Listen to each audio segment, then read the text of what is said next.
All right, you don't want to miss this one, folks.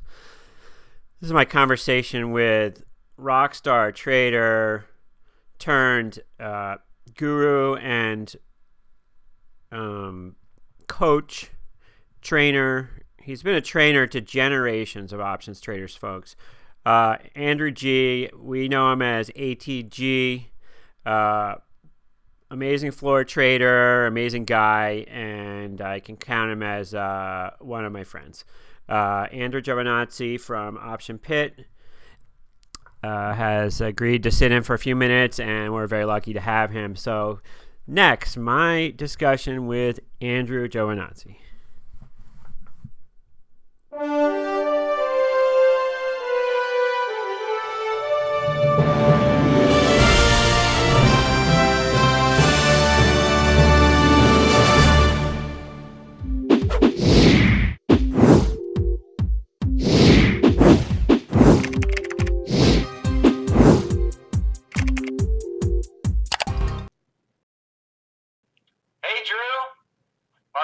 Here. You know me as Zodi. You also know me as Chim Chim. Thanks to Tripper Dave for setting this up. I just wanted to give a quick shout out and thank you for you being you. Congratulations on all your post-trading endeavors. And wanted to make you realize that you're responsible for a whole bunch of us out here who not only learned Black-Scholes and option theory, but occasionally to put together a synthetic or two. So you were a big source of all that, and you're the big reason why I'm sitting in the nice, lovely house in the northern suburbs of Chicago that I am. So hope all is well with you, and keep rocking on, pal. Think about you a lot. Take care. Hi, Andrew. This is Don Zile, calling you from Toronto.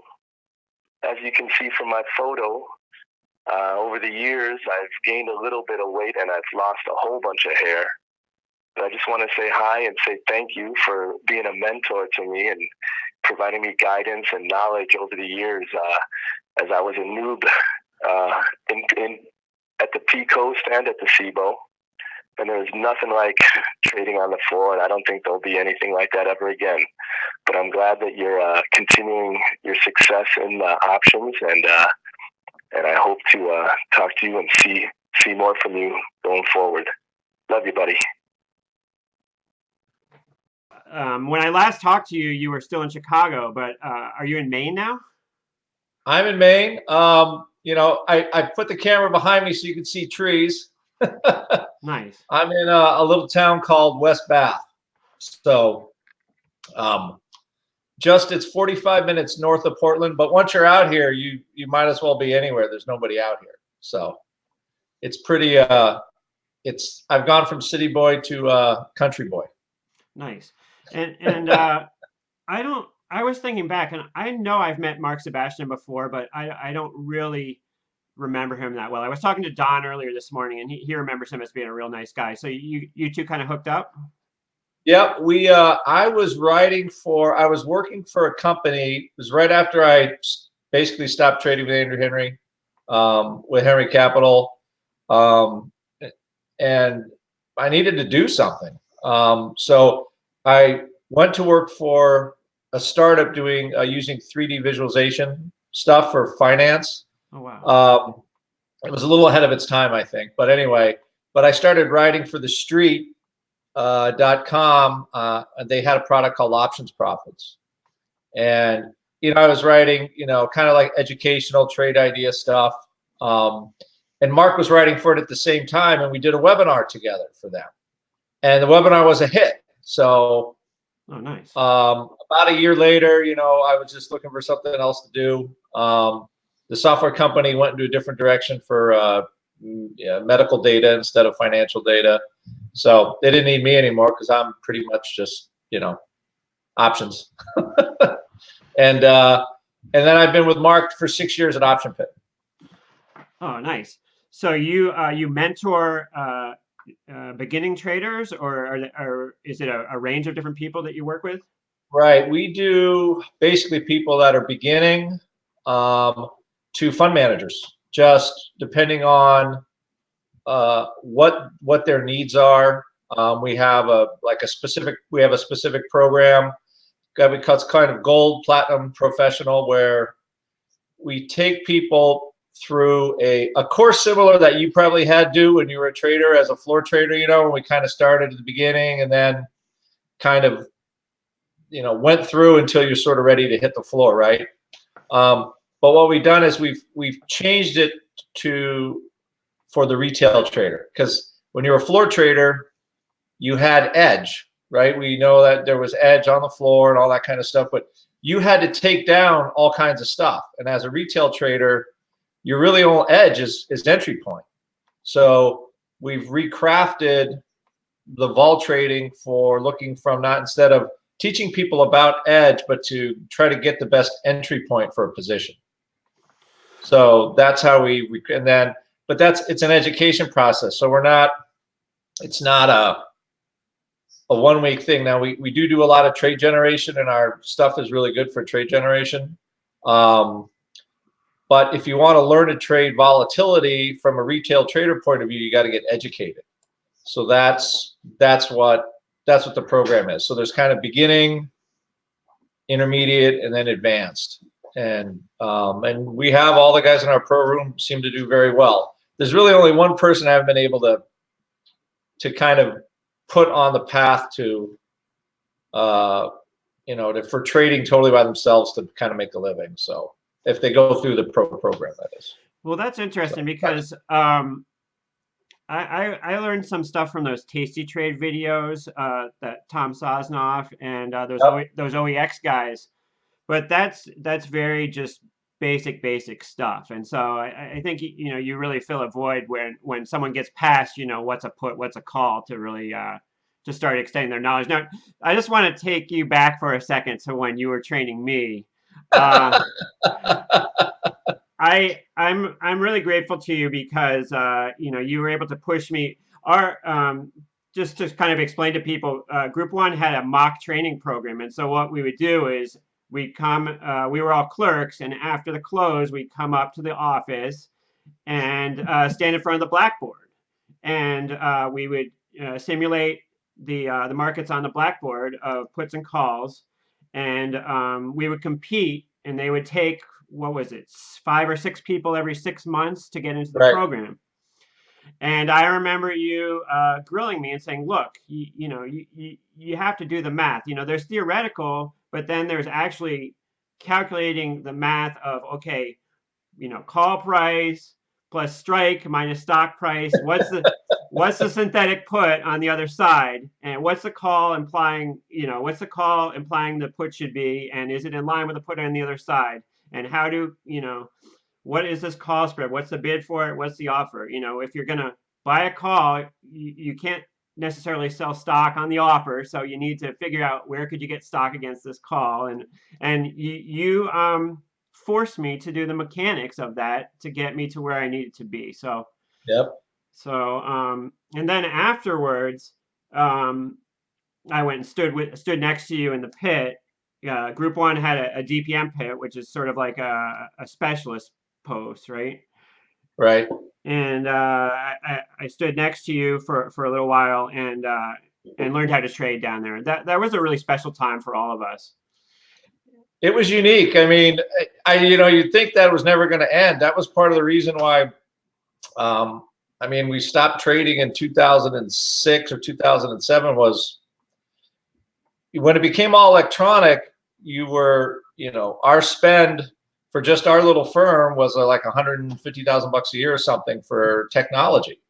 But then all of a sudden you're competing with $100 million a year in technology. It was, you know, and then there was the advent of high speed. So to be a liquidity provider kind of in the old sense, it was going away. And now the markets, it got so dominant by a few players, you know, now we have the kind of the offshoot of that, right? Where you just have a lot of big players trading the top, let's say 100 or 200 names, and then the liquidity and all the small stuff is just, you know, has just disappeared. So it kind of was inevitable, but it was a fun time because it was a fun. It's hard to find a job as fun as that was. Yes, well, I definitely looked up to you at the time. I remember you going and playing golf, you know, having a great lifestyle, and it was you know, we would go to Gibson's and smoke cigars, and it was a whole lot of fun. And like you said, I certainly didn't think it was going to end. I was like, oh, well, I'm making six figures and I don't have to work on the weekends. And, it's just going to get better and better from here. And so I didn't think that much about, saving for a rainy day and what I was going to do in the future. And so it was a big shock when it's like the musical chairs just sort of stopped. And Yep. I've gone back and I went away from the whole thing, and I sort of assumed that everybody who had made a lot of money had kept it all and been real responsible with it. And I came back and talked to people last year, and a lot of people, it was easy come, easy go, and they have to find something else to do with their life after this, and it's been a hard transition for a lot of us. Right. No, it was. I mean, thankfully I got married, which helped a lot because my wife was smarter than I was. I got married 16 years ago or so. That helped, because if I was just a single guy being running around like a knucklehead, I have no idea where I would have ended up for sure. So the thing about the trading floor too, remember, is that brought some discipline, right? That the bell rang, you had to have your act together, and then you closed. So it's a little, but there was nobody to tell you what to do after the bell rang. Yeah, exactly. We would go upstairs in the morning and check over our sheets for about a half an hour and then run down to the floor. I was talking with Donnie today, actually, Donnie Zile. Yeah. Oh, funny. And he mentioned that he worked with you on the P Coast, I guess, for a period before he came to Group One. I'm not familiar with your history on the P Coast. How did you get involved with trading at first, and how long were you on the P Coast before you started with Group One? Right. So I went to college in Santa Cruz, which is about an hour south of San Francisco, and I needed a job. I was an econ major. I physics for a while in college, so I had a pretty decent math background. And then I had to get a job. I was getting out of college. My parents basically said, you have to get a job, but I wanted to live in the city. So I go, okay. So I just went down to the floor of the Pacific Stock Exchange. And at the time, there were always clerk jobs, clerks, quote operators, just all kinds of entry-level jobs that don't exist anymore because, well, there's really no floor anymore. But back then, it was 1989. So I'm dating myself a little bit, being old. So anyway, I got a job down there, and I was a quote operator. And that job at the time was you sat at a terminal and you had to memorize, and the it was an old Quotron terminal. Okay. Remember? Yeah. So you had to memorize the keyboard. And the keyboard was not like a regular typewriter keyboard. So every time a trader screamed a quote, you had to listen to it and then type it up and put it on the screen. Okay. There was no auto quote or anything. Oh, wow. Every quote had to go up by hand. So our pit at the time, and then I first started, and I got in my first fast market, and I barely knew how to operate the machine. So the traders were screaming at me, and then all the clerks had to come in because like 10 people were trying to put quotes up at the time, like, oh. Oh, wow. I was on the job for like a month, right? And the floor traders are screaming at me and yelling, get the freaking quote. I mean, they weren't saying freaking back then. Right. Okay. Right. So you know what it's like. So they're screaming. I'm like, whoa, this is whoa. This is crazy. And they're like, well, I kind of like this. Right. Yeah. I don't want to be a quote operator anymore. I want to be the guy yelling at the quote operator. So I worked for the exchange for 6 months because they said, listen, everybody basically gets a quote operator job and leaves after a month. They go, we really want you to stay for 6 months. I go, okay, fine. So I gave them 6 months, and then I was almost actually going to get promoted. But Group One just started.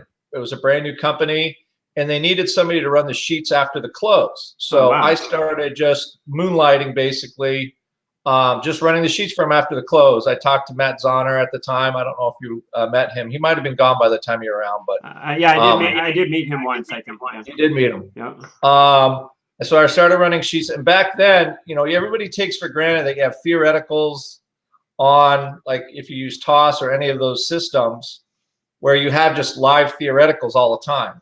Back then you had to run sheets because it took an hour to run a sheet, you know, or 20 minutes to run a sheet or something like that because the Oh, wow. computer power wasn't that much then. So anyway, I had that job. So I clerked for them, and Group One gave me a job right away as soon as my 6 months were up with the exchange.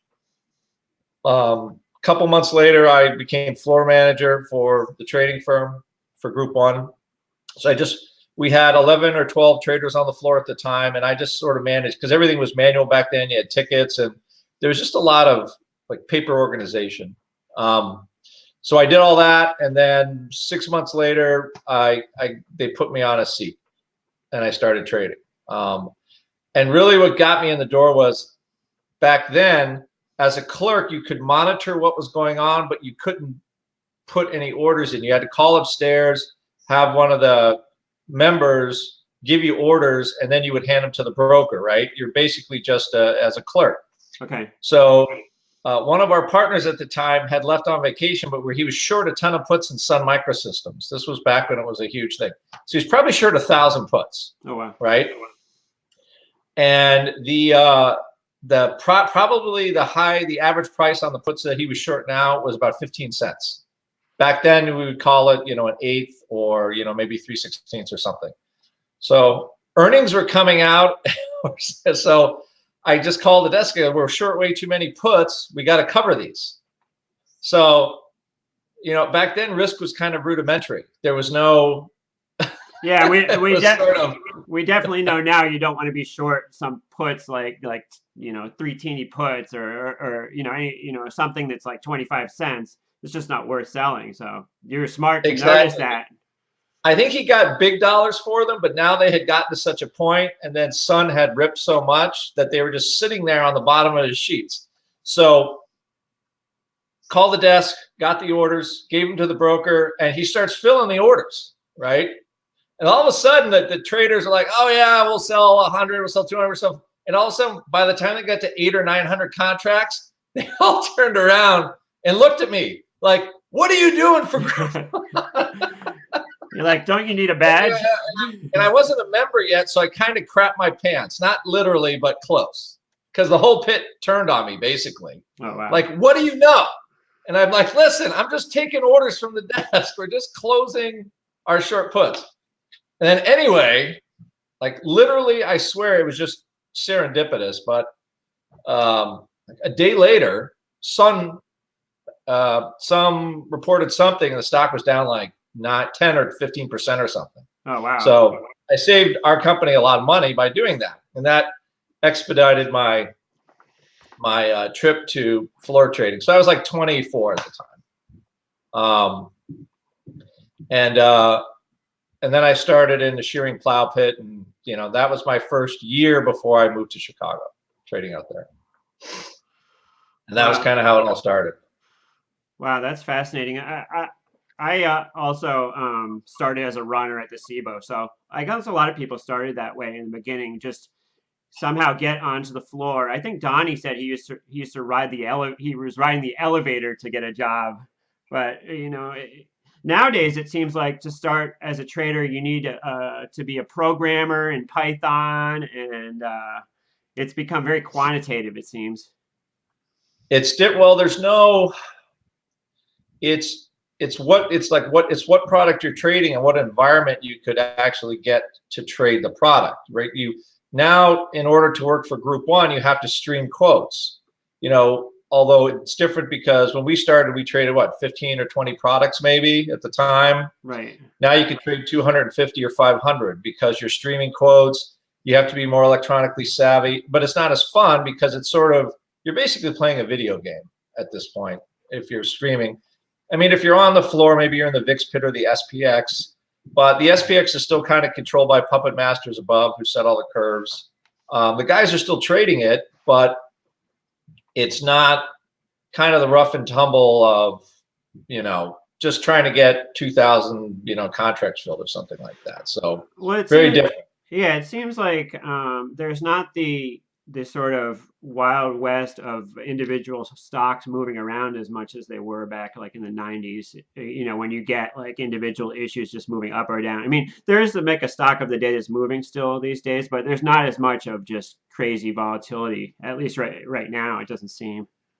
Right. It's not at the the type of environment we haven't really. Well, I think part of the problem too is the public isn't back in the market like it was. Right. It takes. I've been through two pretty large market cycles. Right. So I'm not a expert on. I'm a market historian, but I've seen two complete boom and bust cycles in stock markets, almost three actually. So which would you say those were? The 2000 through 2002? So my first one was when I started. We had the savings and loan meltdown under George Herbert Walker Bush. Remember that president? Wade. That's when the Dow was 2,300. So which years was that? 90. I saw the mini crash in 89, right before the 87, right after the 87 crash, and then 91, Okay. when the market was like literally there was no equity business anymore. A seat on the SIBO was probably $325,000. Wow. A PSC seat at the time might have been $9,000. There was no buyers for seats at the time. There was literally no equity market. And then you had the 90s, so that was the top market there. Then you had 2002, the big .com, and then you had the .com crash, so that was the second cycle down. Then we rallied up under George Bush again. Then we had the next financial market, and then the SPX was. The SPX got down to 666 again. I think that was the low. Strange number. Was that 2008? Yeah. Okay. And then we're kind of riding the current one. So I've started kind of at the bottom. We rallied, another bottom. We rallied, another bottom. So I had seen three market bottoms, I guess. And a lot of rally in between, and a lot of mini bubbles. Right. The first bubble I saw was the airline takeover bubble in 1989. The hottest stocks on the planet was United Airlines and American Airlines. Oh wow! And that crash, I saw United Airlines go down $100, and that took out a lot of people. And that I've seen so we haven't had this cycle yet where there hasn't been the sector that has caught the imagination of the public. I think right now a lot of that's gone to Bitcoin and all the cryptocurrency stuff, where it's kind of like the easy money where you just buy it today and then tomorrow it's higher. So I think actually that has absorbed definitely some speculative capital for sure. How much? I don't know, but it's just by the time a Bitcoin is worth a car, I'm just trying to think of all right, I guess it could be worth, right now it's worth a good truck, then it'll be worth a Mercedes, then it'll be worth a Rolls Royce. I mean, at what point? Because you still. Yeah, what's going to happen with that? I don't know. What do you think? It's definitely a bubble, and it's gonna. I mean, I think it's definitely going to come crashing down at some point, but I'm certainly not going to pick what the top is. But right.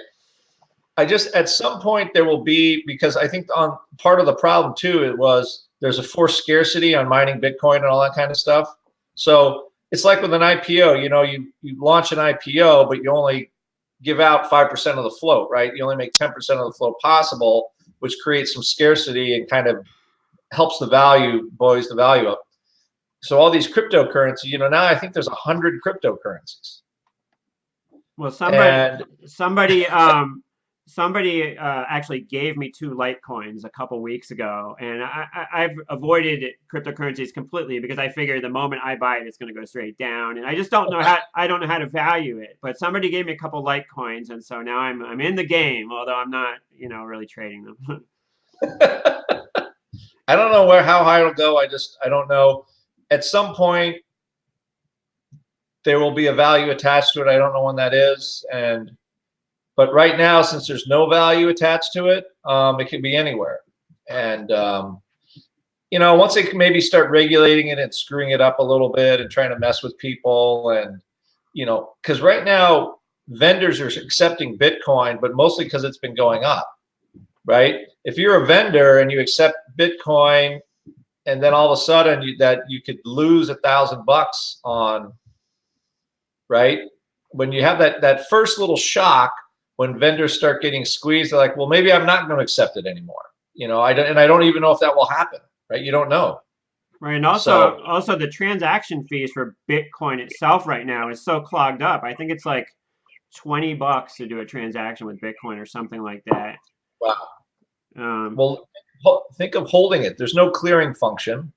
They're trading at all different points. I mean, I think as long as people don't margin something to buy it, because the future margin is pretty high.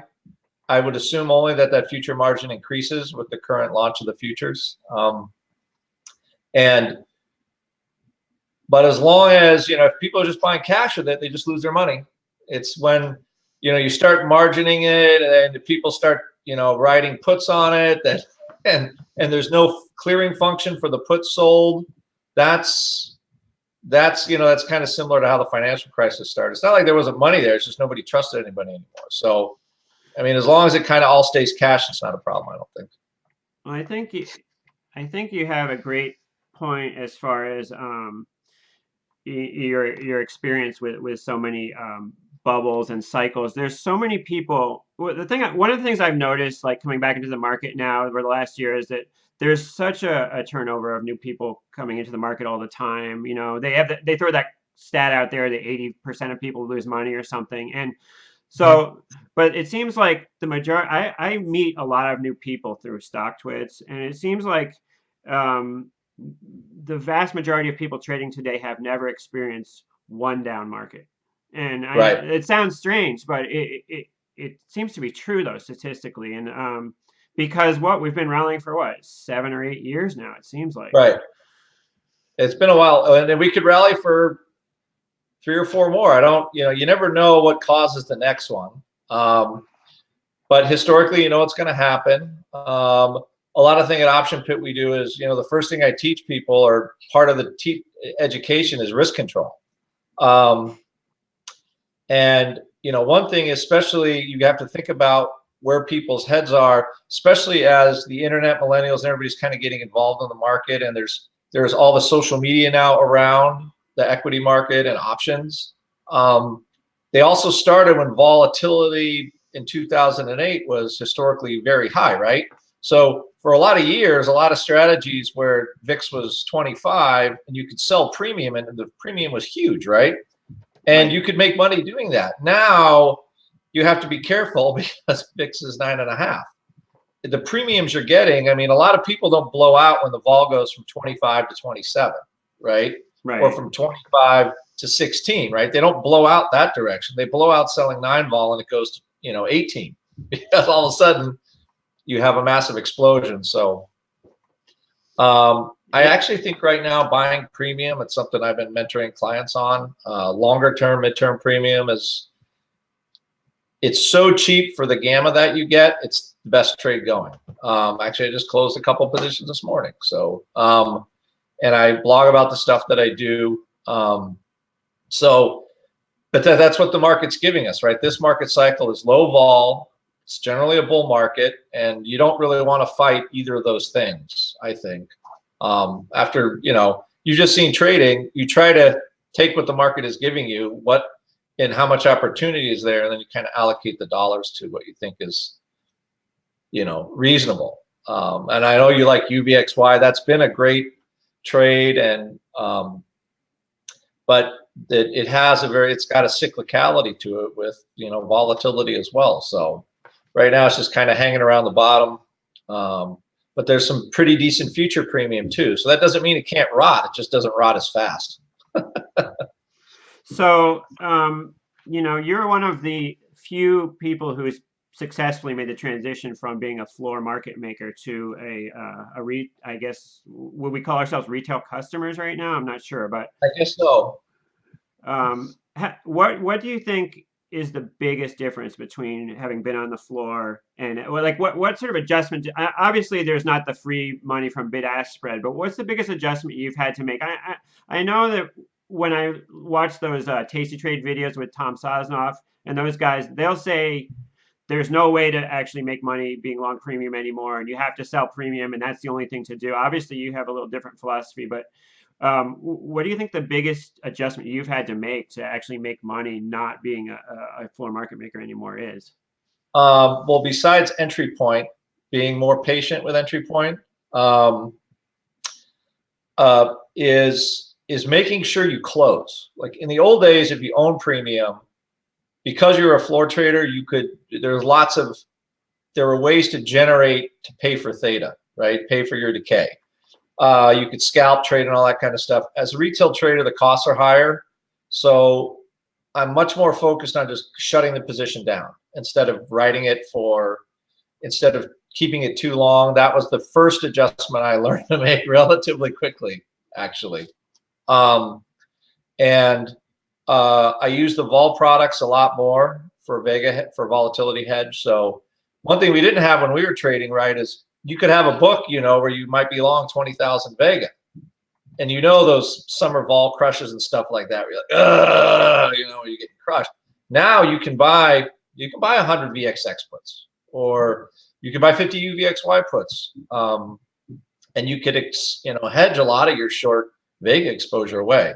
So if you trade that way, especially with VIX this low, it's a pretty decent way to do it. And also too, just being really hyper focused on risk control and taking very small losses. Because as a floor trader, you can have a bad day, and you can make it back the next day if you just had any kind of action whatsoever, because you can lean on order flow, the momentum from order flow. When you saw people buying calls, I'm just going to buy 5,000 shares of stock or something like that and try to trade it during the day. You could follow order flow easily and read the tape.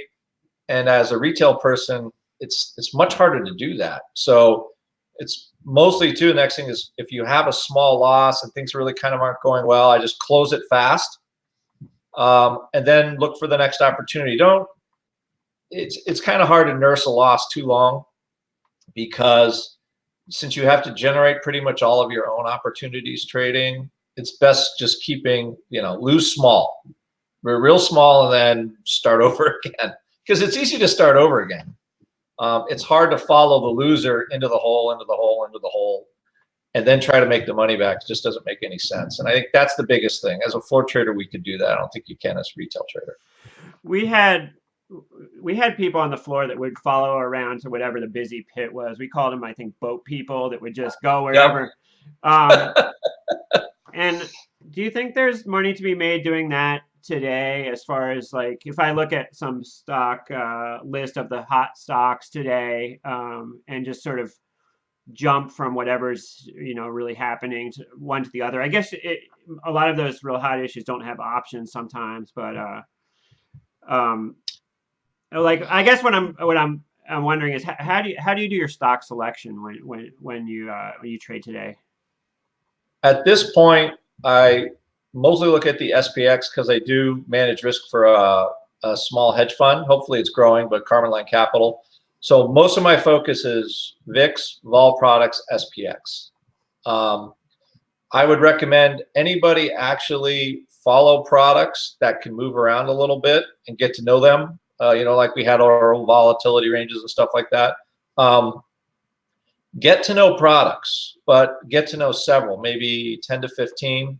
I will do searches for what I think are vol opportunities, like if vol's too high in something or vol's too low in something, and see if it looks interesting to begin with.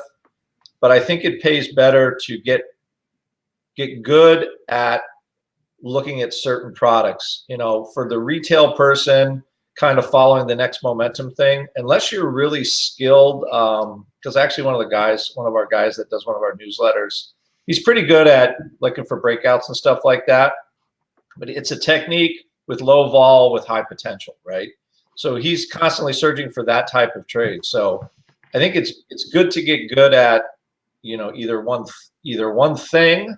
If you're going to search for different stocks, you have to kind of know when to apply your thing for those stocks, or you have a kind of finite set of stocks and then you have multiple ways to trade them. I'm kind of in the latter camp, where I'm trying to keep my list relatively small, probably about 50 names total of things that I'm interested in. But I almost exclusively am looking at vol products, maybe the top 20 stocks. But I will look at, like I say, I will look at a stock that's moving, and if there's any relative vol that I think the market's missing, then I'll try to dive in and grab some options when I can.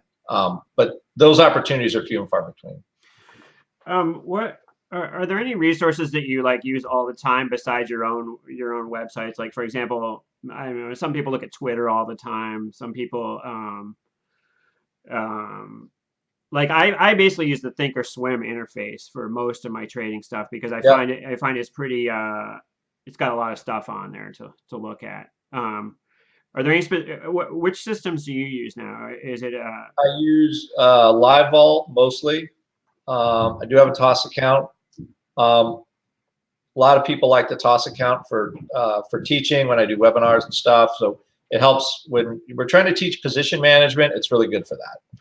I'm not familiar with that. It's called what's it? TOSS? Oh, Toss is just Thinkorswim. Oh, Thinkorswim. Okay. Oh yeah. Okay.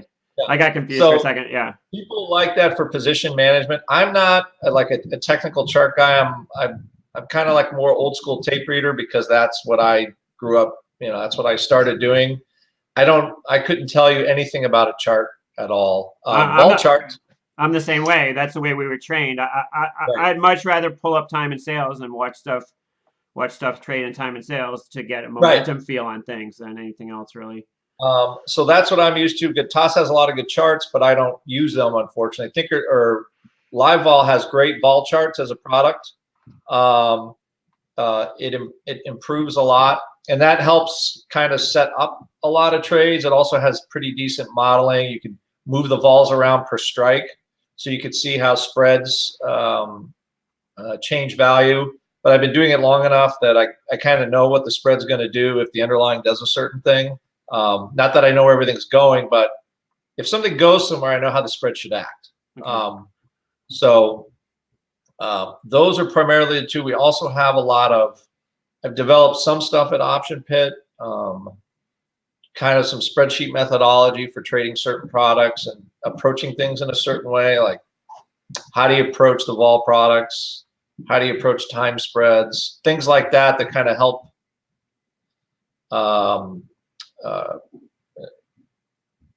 help people kind of look at things a certain way. Like, when do I want to do a time spread? When do I want to trade an iron condor? So that stuff, but those aren't really theoretical stuff. It's more just sort of kind of like a lot of if-then statements. If vol is here, I want to do this. If vol is here, I want to do this. But it helps people look at things a certain way. And mostly just looking at a screen. After this point, after looking at screens for so long, you kind of just look at a screen now and probably just say, those are cheap or those are expensive. I want to sell them. You don't, but I keep forgetting that not everybody's been looking at a option screen for, 25 years. Right. I mean, it's been internalized to the point with us that, you look at a screen and I think, like you said, I'll look at a screen and I'll say either that's cheap or that's expensive, regardless of what, vol it is or whatnot. And we've grown up with such common sense things of like you were talking about with the small puts. If you're short, something that's worth 20 cents, it doesn't matter what the vol is. You want to get those in, and those are just things you learn. You got to get burned to learn a little bit in this business. And, we all have a little bit of burn on us. Yeah. Just we've been singed a little bit. Some of us more than others, but yeah, definitely. I know when you were talking about those cycles, I know that in 2000 when things went down, I think a really good point you made when you were talking about that is, if the market does sell off and it comes into a bear market, the orders just kind of dry up. And I know I was long a bunch of leaps in a bunch of Xilinx and some other things, leaps calls, and whatever position you had on when we started going down, you were kind of stuck with because the retail business just went away. Right. And so that's another characteristic of what. So it seems like everybody's always saying now that the market's going to crash. That's what people have been saying, like on the street for the last 6 months. Right. Do you think that that's true, or could we rally for a lot longer? It's a prediction, right? I think the things that are gonna cause the next, we don't know what you never know what they're gonna be, right? Are the conditions there for a crash in the next year?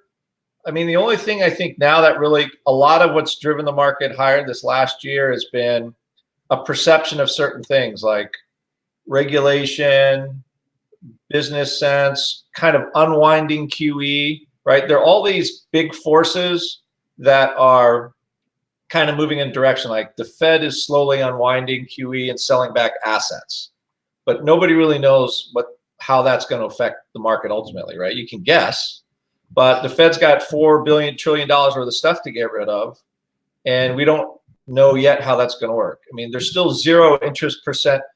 I think Spanish debt is trading below 0% or something like that. And you couldn't give it away in 2011.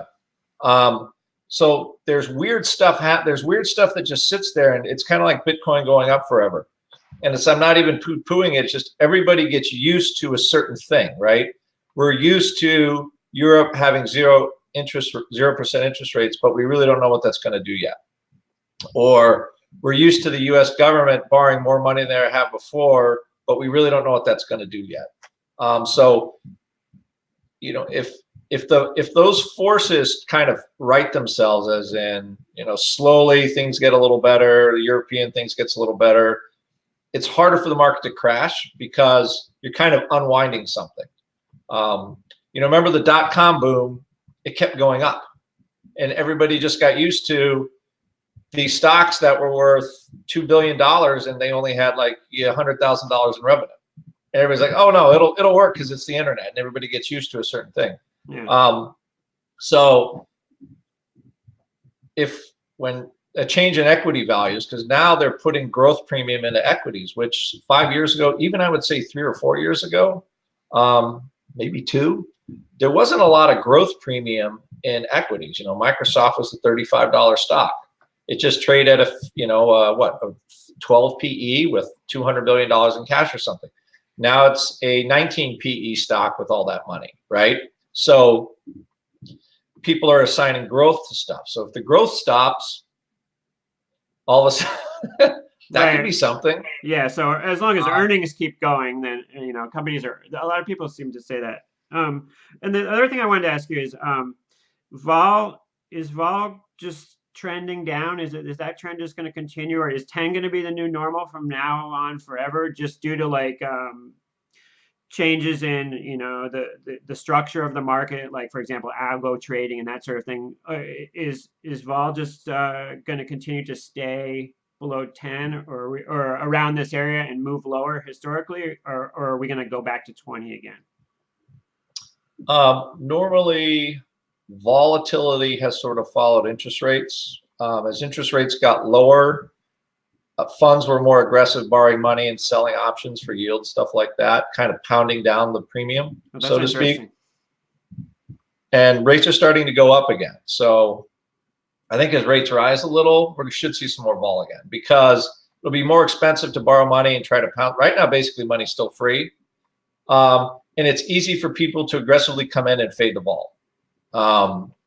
And we'll see what happens, if we do get higher rates and things capital actually costs something.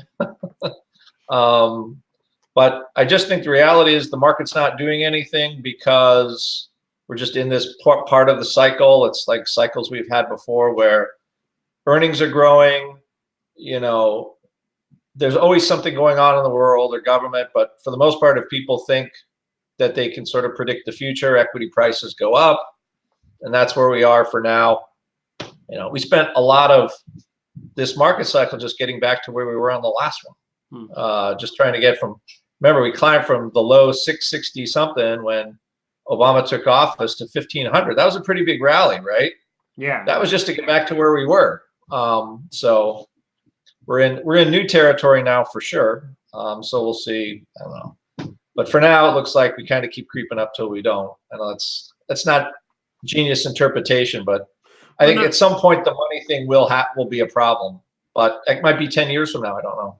well, no. I mean, people are always asking me about the future, and I don't really spend a whole lot of time thinking about what's going to happen tomorrow in the market. And it's because I'm not in the business of really predicting that. It's like Right. you don't have to predict what's going to happen tomorrow specifically to make money trading options, and that's the beauty Right. of it, I think, in the end.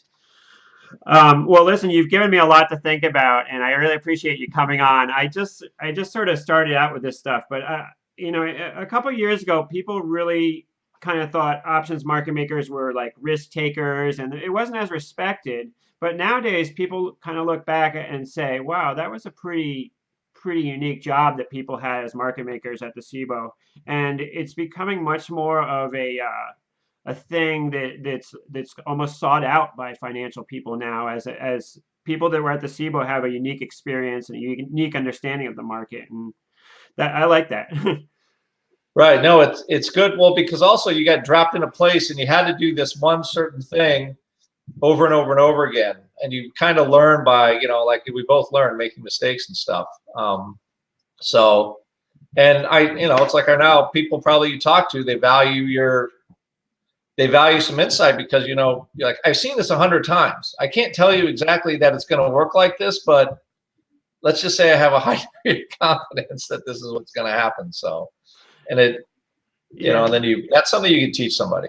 Yeah, there's something to be said for also knowing we've seen every single possible outcome happen, and so we're able to trust the actual probabilities now because we know that even if it's a 20% probability, it can happen to us because it has. Yep. So Even the one percenters. yeah, exactly. Well, I was shocked to find out that you've been doing that website for 6 years. Something came across my LinkedIn feed saying that you've been doing that for 6 years. So that's awesome. And I found you online just because I was looking up an options question about 4 or 5 years ago, and you were there answering it on one of the forums. So it's great to see you're still doing this and still successfully. That's awesome because a lot of people just sort of gave up when the SIBO ended, and we have all this knowledge inside us, and might as well use it for something. You know what I mean? I think so. Well, plus there's a lot of bad information out there, so I think there's certainly room for good information that has some experience behind it. Definitely. Well, you will see once I put this together a couple tributes to you from some of our buddies. I'm sorry I wasn't able to get that on here now, but I can say for myself that you're part of the reason that everything got started for me, and part of the reason why I've had a great lifestyle for years now. So thanks again for all you've done to teach me and other people. I really Oh, appreciate no problem, Dave. Like you said, it's not that we didn't have any fun doing it it. either. Right. Exactly. It wasn't so bad. Nope. No, not at all. Well, thanks for having me on your show, Dave. I appreciate it. Good luck with it. All right. Good luck. Good luck with everything too. And I will link to your site down below so that people can check it out. I can't recommend it enough as a spot to go to learn about the options trading world from, an expert, a proven expert. So. All right. Thanks a lot, Dave. All right. Thank you. Take care, man. All right. So I clicked it off. So we're